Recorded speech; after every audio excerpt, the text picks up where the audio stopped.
All right, here's another excavator video for Guns Coast to Coast.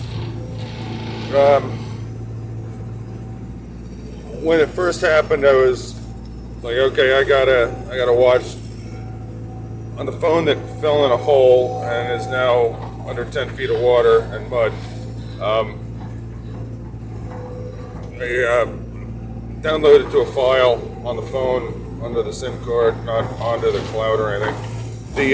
What the Supreme Court said about the Texas throwing out the Border Patrol, and I didn't say anything about it then because I really wanted to see how it played out and how people would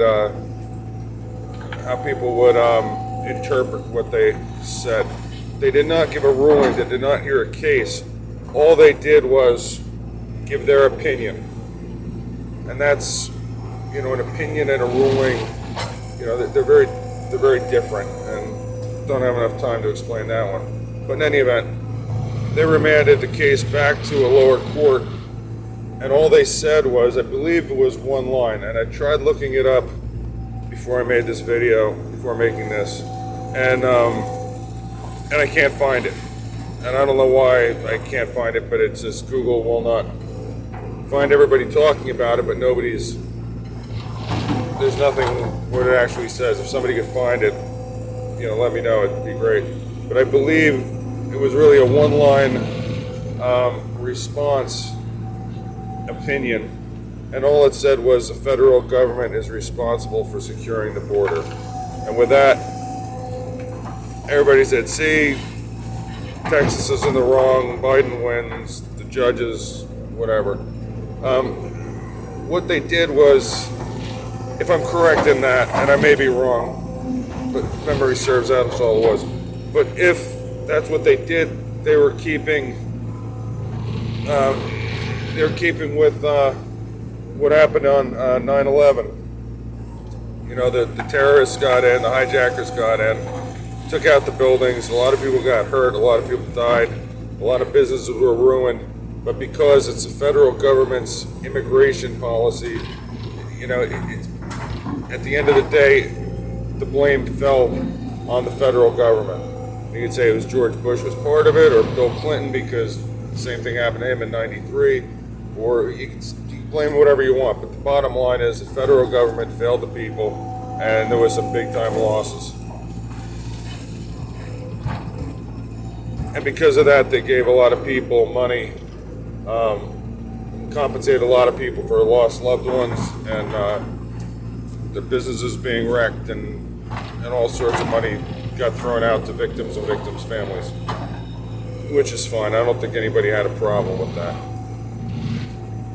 But when they said in the Texas matter that the federal government is responsible for securing the border, or border security, however they worded it, I think that opens the door for anybody with a loss relating to the immigration problem right now to file a claim against the federal government.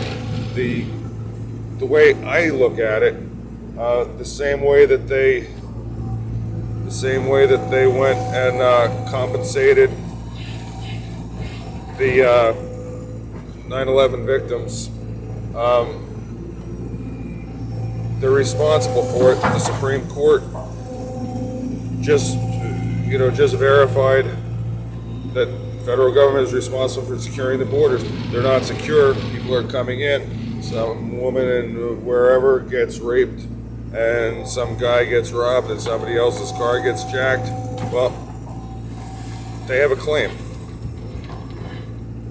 And the same way that it's okay for New York City to say, welcome everybody, federal government, you got to give us $1 million a week for housing all these people.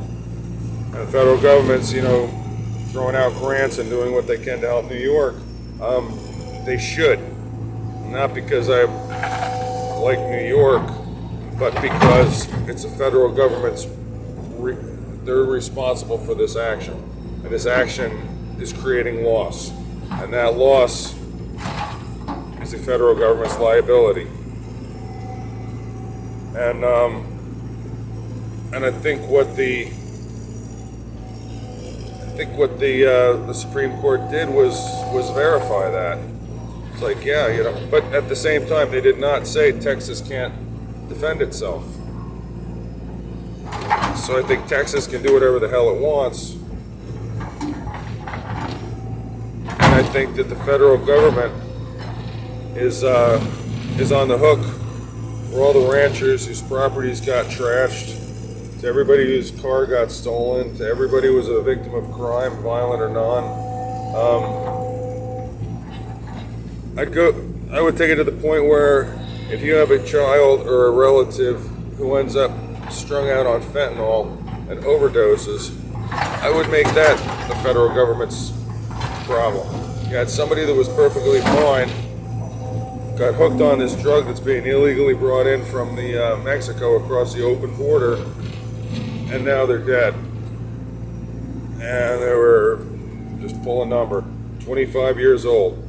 And if they had worked till they were 62 or 65 at average wages, that's your loss because of the person's death.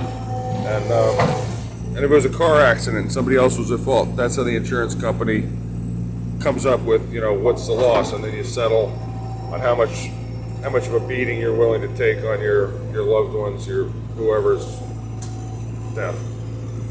But yeah, that's my thoughts on it, and I hope that